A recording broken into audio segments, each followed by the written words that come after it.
கோவிலே பல்லவர் கட்டின கோயில், அவன் தெலுங்க. அடுத்து சோழர்கள் கட்டின கோயில், அவங்க கட்டினாங்க, அவங்களும் தெலுங்கர்கள். ராஜராஜ சோழன்லாம் தெலுங்க. அதுக்கப்புறமா கிருஷ்ணதேவராயர் தான் ஃபுல்லா எடுத்து கட்டியிருக்காரு, அவர் கன்னடன். அதுக்கப்புறம் நாயக்கர் கட்டியிருக்காங்க, அவங்க தெலுங்கர். ஓசிச்சோறுதிங்கிற தமிழர்கள் எதுவும் செஞ்சதா வேற எந்த இதுவும் இல்ல. ஓசிச்சோறுதிங்கிற தமிழர்கள் எதுவும் செஞ்சதா வேற எந்த இதுவும் இல்ல.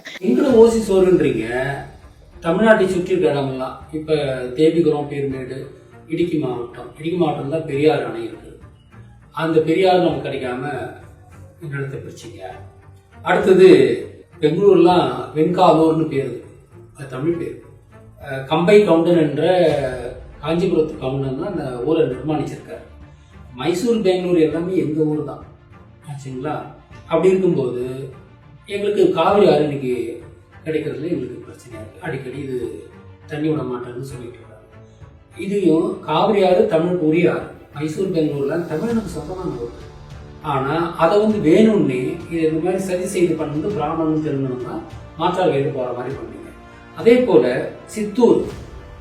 சித்தூர்ல தான் மாவட்டத்தில் தான் திருப்பதி இருக்கிறது. அப்புறம் திருக்காலத்தி இது மாதிரி இடங்கள்லாம் இதெல்லாம் திட்டமிட்டு தெலுங்குகளுக்கு கொடுத்தாங்க. ஏன்னா சித்தூர்ல தான் பாலாறு வருது. பாலாறு தமிழுக்கு வரக்கூடாது, காவிரி தமிழுக்கு வரக்கூடாது, முல்லைப்பெரியார் தமிழுக்கு வரக்கூடாதுன்றதுக்காகத்தான் திட்டமிட்டு பிரிச்சிருக்கிறாங்க. இந்த மாதிரி இது தெலுங்கனும் பிராமணனும் சேர்ந்த தமிழுக்கு செய்யற துரோகம் தான் இது. அதனால நீங்க ஓசிச்சோறுலாம் நீங்க தான் வச்சுட்டு இருக்கீங்க. எங்க இடத்த நீங்க அபகரிச்சிருக்கிறீங்க. அந்த நிலத்தில் வர வருமானத்தை நீங்க தான் சாப்பிட்டு இருக்கிறீங்க. அதனால ஓசிச்சோறு நாங்க இல்லம்மா, நீங்க தான். அதாவது நீங்க உங்க பேசின பேச்சே ரொம்ப தமிழர்களை தரந்தாழ்த்தி பேசின பேச்சு.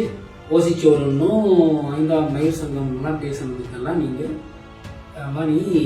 மன்னிப்பு கேட்கணும். நாங்க உங்களை சும்மா கூட போறதில்லை. அதனால மன்னிப்பு கேட்டே ஆகணும். நீங்க இது இப்போ உங்களுக்கு கொடுக்குற தண்டனையை பொறுத்து இனிமே யாருமே தமிழை தாழ்வா பேசுறதுக்கு நினைச்சு கூட பார்க்க கூடாது. அந்த அளவுக்கு உங்களுக்கு தண்டனைக்கு நாங்க தயாராகிட்டு இருக்கோம். அதனால முதல்ல மன்னிப்பு கேட்கணும்.